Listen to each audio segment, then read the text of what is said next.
Hey guys, good evening. Welcome to my channel Anushraya ముచ్చట్లు. ఈరోజు hotel స్టైల్లో చేసే మినప వడలు ఎలా చేయాలో చూద్దాం. ముందుగా ఒక గ్లాస్ మినపప్పు తీసుకొని నీట్గా వాష్ చేసుకొని ఒక 2 to 3 అవర్స్ నానబెట్టుకోవాలి. దాని తర్వాత మినపప్పుని మిక్సీకి వేసుకోవాలి. అలాగే లాస్ట్ మిక్సీ వేసుకునేటప్పుడు మీ స్పైస్కి తగ్గట్టుగా కొన్ని పచ్చిమిర్చి తీసుకొని మిక్సీకి వేసుకోవాలి.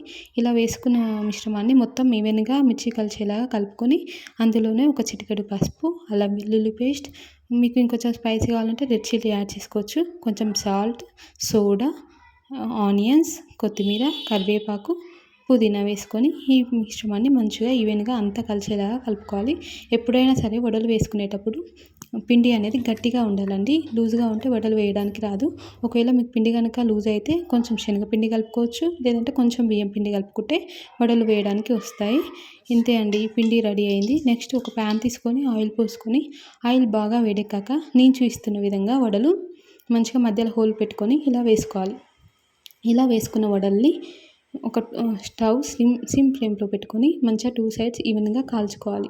అంతే అండి, ఇలా మొత్తం పిండి మొత్తం వేసుకుంటే వేడి వేడి వడలు హోటల్ స్టైల్లోనే చాలా బాగా వస్తాయి. మీకు కనుక మా రెసిపీ నచ్చినట్టయితే please do like, share, comment and subscribe to my channel.